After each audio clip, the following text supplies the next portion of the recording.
Sup everybody, my name is Kyle Jensen, otherwise known as Screwface. You may or may not have heard of me. If you have, great. If you haven't, you're about to learn some stuff about Valorant. And then you can decide whether you think I'm dog shit or not, right? So, first on the course for today, I want to talk about something that like genuinely just drives me a little bit nuts. I feel like I see it often in ranked.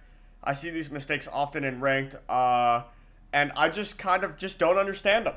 To be honest, I just don't understand them at all. So, what am I talking about specifically? Well, I'm talking about CT Side Sova Abyss, which I think is, in my opinion, one of the most linear like ways to play Sova CT side on any map. To be honest, right? Like, there's just a good thing to do and a bad thing to do in almost every single situation, and I think the majority of the player base that I see while I am pugging, playing ranked and whatever, what have you, I do not see them do this often. And on top of that, I would say even in VCL, I don't see a lot of Sovas playing with this intensity and this mindset, right? Now, what do I mean by that? Well, first, you have to understand that Abyss is a map that, in my opinion, is very, very simple, right? It's very, very, very simple. You're almost always able to get guaranteed information on people until you start playing the better teams, which are gonna, mix in clearing space, dry, and contacting space with, their standard defaults and conditioning that they're gonna show, right? But generally speaking, and I'm gonna do a small bonus round, right? This is a spot just like that, where you get to hear this barrier drop info off rip. This is a spot just like that, where you get to hear barrier drop off rip while still being able to do anything you need to, right? Still passively picking up information on other locations as well, right? But, for example, on Abyss, I think Sova is the closest that you have to a character that effectively is just a fucking control ward, right? Now, what do I mean by that? Well, generally you see Sovas paired with whoever the anchor is, whether that's a Cypher Chamber, Astra, etc., Clove, could be so many different things, right? But they're paired with one other person here, and they play early info flow, right? Now, I think something that gets like lost in the sauce when you're playing Sova, right, is that you actually don't need to use your util a lot of the time to get info. And on top of that, the timing in which you re-clear space is generally caused by another stimulus, right? Like, you don't want to just re-clear space. You want to re-clear space because X has happened on Y part of the map, making it optimal to re-clear space in this moment, right? Now, low-hanging fruit, right? Let's talk. Oh, I'm kind of a noob. I have no idea what's going on, right? No worries. Every single round, you want to start doing one of two things, right? You either start here, so you get the deepest info, right? In A main and top mid, possible, off round start, or you start here, and you knife this vent off round start, right? Regardless of where you start, you transition into the other spot's role immediately after doing it. If you break vent, you immediately walk up and listen for A main noise. If you listen for A main noise and don't hear a rush or hear a rush immediately, you run down and knife the vent or shoot the vent, right? Off rip. The point is twofold. You're gaining this info. Sorry, I like the color green a little bit more. You're getting this info, okay? All four of these arrows, you're gaining info-wise, regardless of how you start, right? And on top of that, you're setting yourself up to fight for mid in the mid round by popping this vent and conditioning this vent pop, right? It makes it look like every round, whenever your mid refight round comes, right? As a Sova, whether you're on a team or in ranked, right? If you're not breaking this vent every round like clockwork in the first 2-3 seconds, right? It's going to be obvious the one round that you break it to set up the, mid fight, etc., right? And then, obviously, you could come in here and, drone whatever, etc., whenever you need to, right? But the point is, you don't break this vent, you break this vent, you listen to info, right? Step 2, I've perceived the info, now it's time to make a decision, right? I think this is the part that people really fuck up, right? There are perfect things to do, right? I see a lot of Sovas doing this. They go here, and they dart A main. It gets broken, they're like, they're in A main! Jesus, quit the fucking game, dude. No shit, they're in A main. You can hear them with your fucking ears, right? Like, I mean, holy fuck, right? Like, I see it, Radiant, Semi-Pro, I don't see it that often in franchise, to be honest, right? But like this wastage of util, disgusting. Really bad, in my opinion. Really, really, really bad. What you should be doing instead of that, right, is using your ears to gain the info that your dart or drone would gain otherwise, right? And then set up your next play with whatever your perceived info is, right? Now, let's say a hypothetical. No noise A main, no noise mid, and they hear footsteps B with Tahoe drone. Okay? What are the things that could be happening? They could be rushing B. They could be faking B to end A, and there's 1 or 2 guys walking up A right now. They could be doing the same thing, but it's mid, and there's 1 or 2 guys walking up mid. Or they could be prodding B, like, with just Tahoe drone, with 4 walking up A, so it's like a shitty fake, right? But because it's ranked, and your teammates don't know how to calm numbers or agents, you bite on the rotate anyways. And lastly, it could be an orb default, right? Where you're crabbing this or droning this, get this orb, and then re-clearing A main after, because in my opinion, it's easier to pump the B exec, make it look like a B exec and cause over rotation, and then go back and clear the rest of the map, right? Than otherwise, right? So regardless of what happens off the round start, you're gonna have an ideal play to make as Sova, right? If they are heavy A main, then you drop back, and this is something a lot of people fuck up, right? You drop back here, right? And you hold full charge your dart on one of these 2 locations. Full charge, full power, no bounce, right? And the frame you hear waylay dash, jet dash, Yoru TP, a flash out, etc. You want to dart this wall.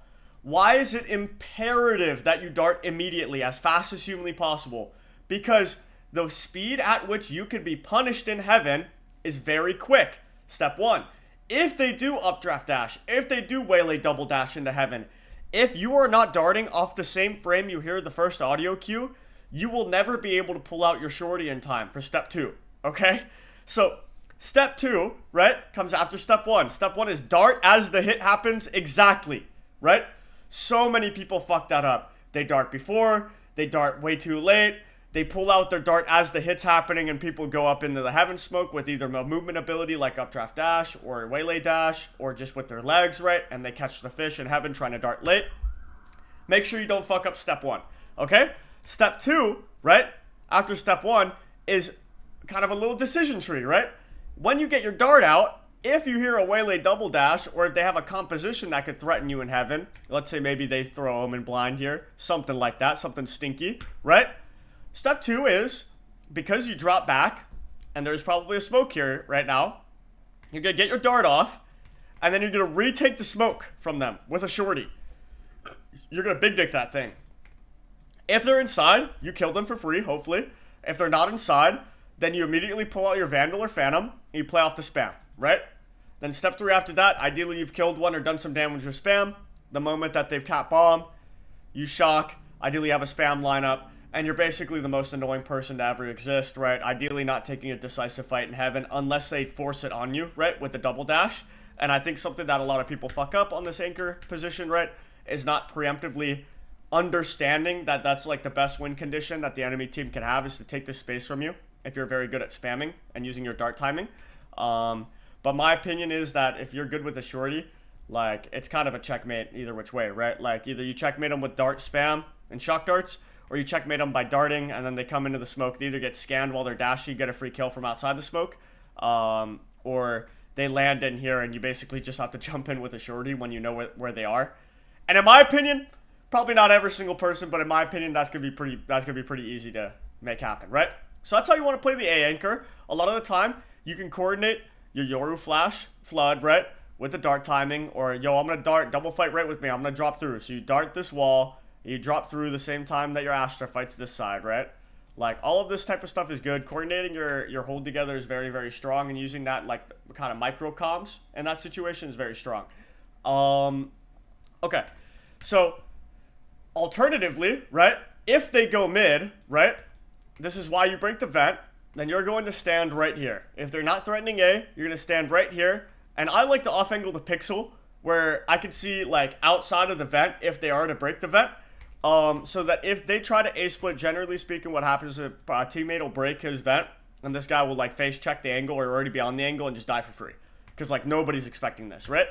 And then from here, if they don't split you, or they threaten deep, or you think that they're going B, because, you know, from right here, you can kind of hear all of the rotates, right? You can hear these rotates a little bit as well, right?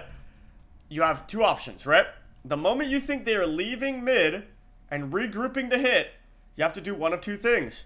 Either you group mid and you call for someone to group mid with you, you pop your own vent, and you drone through, right, allowing you to clear up till here, this is going to get you to guaranteeably basically push down and play for a 2 to 3 man flank, right? So if you drone mid and you get the space, don't give it, right? Walk into the space with your team, call them to get off B, get off A, right? And you play for either which re-wrap, right? Either which way. All of the above work. If you don't want to drone mid, right, you could come back, and now is the timing to re-drone A main. Maybe this is 55 seconds, a minute and 5 seconds, maybe a minute and 15 seconds, depending on how fast the team is playing on the enemy side, right? But you want to re-drone in the timing that the enemy team is going to regroup and exec, right? So if they start with this, and I think droning extremities is always valuable, right? Because if they start with this, right, and you choose not to drone mid, right? If you drone mid and they have one guy inserted here, he breaks your drone, you get no info, right? Because he can always exit here before your teammates can kill him, right? It's going to be very difficult to punish a player playing like that, right? And most teams will insert someone on the space that they've taken, and it's easy to make that assumption internally, right? What you want to do, right, is drone one of the 2 weak sides, right? I know they're mid, and they're leaving mid. If they're leaving mid, then they have to be regrouping A main or B main. So I'm going to remove 50% of that, right? I'm going to drone A main on this timing when they could be leaving mid and regrouping, and as they walk into A main, I'm going to scout them with drone. If I beat the timing, this is the type of round where you post your Waylay, your Yoru, maybe even, if you're crazy, your Astra, right? On this deep line, playing the 1 bullet, playing the jiggle, right? And you guarantee the line of info, right? The moment you do that, you're able to immediately bump, right? Which brings me into step 3, right? What to do when you're rotating, right? I see a lot of people, right? If they don't rush A and they don't go mid, let alone they're not really defaulting the vent or anything, right? But like, if they don't do either of these, they just rotate spawn like a fucking chud. Dude, what the fuck are we doing? We have global util. What the fuck are we doing? Right? And I think a lot of people don't understand that Sova is able to assist every part of the map, right? Now, I will say, I've spent literally more than 2 hours trying to get a lineup from any part of this Legend Heaven that lands over here. I'm unsuccessful so far. If one of you guys can find one, great. Please teach it to me. I'll pay you money. I will pay you money. Okay? The lineup that I did find, however, right, was from spawn. So my step 3 of Sova is to rotate spawn. This is on the rounds that they're B rushing, and I'm not going to make it in time, right? And I think that the round's going to be decided. How do you decide whether the round should be decided? You should hold your util for retake or not? Well, you look at the bomb site. Are they playing in? Is Astra in a position like this? If so, how could she ever cross and leave? It makes no sense. It's never going to happen, right? Therefore, she's committed, and you should assume she's going to die on the anchor, right? Now, if that's the case, it makes it more valuable for Sova to burn his util to benefit the person who's going to die and decide the round on site, right? And step 3, when you're rotating your chud ass through spawn, instead of just being a chud, get a lineup. For me, I basically lined it up where I run along this wall, and at the end of this wall, 2 charge, no bounce, off the greenery, some vines, basically, in the sky, and it lands right here. And this rotate dart has won me so many rounds, it's actually ridiculous, right? And I think that is what Sova's all about, right? At the end of the day, you have a solution for every problem that you can predict. And if you can predict the problems well, like you can on Abyss, because there's only so many things people can do, right? There's only so many things, only so many ways to get orbs, only so many ways to open mid, only so many ways to reset, right? If you get good at learning when those timings are, and then using your information util to get an educated guess on where to stack and gamble, you're going to win so often on this character. And then when they come to your site, if you work on your dart micro and your shock dart micro and your decision making of how you position in heaven and how you play for the spam, you're just going to capitalize way more often, right? And if you do that, then when they come A and you play an Abyss game and they come A, 8 rounds, you know, out of 12, you're going to win 70% of those Abyss games because you're going to destroy them. You're going to slam them when they come A, right? Same way that the 4 rounds that they went B and you would never be there in time if you had this lineup, you know, you're running like this, throw it, lands, scans 2 people, and you get 1 kill for free off of that. Maybe you're changing the future, bro, right? Because if that dart didn't exist and that scan didn't exist, maybe Astra only gets 1 instead of 2. And if Astra only gets 1 instead of 2, maybe you lose the clutch. So many different things can change, and it's all on how prepared you are, and do you have a piece of util and a solution for every problem that's easily predictable. Sorry for the rambly-ish video. This may or may not make live. If it does, great.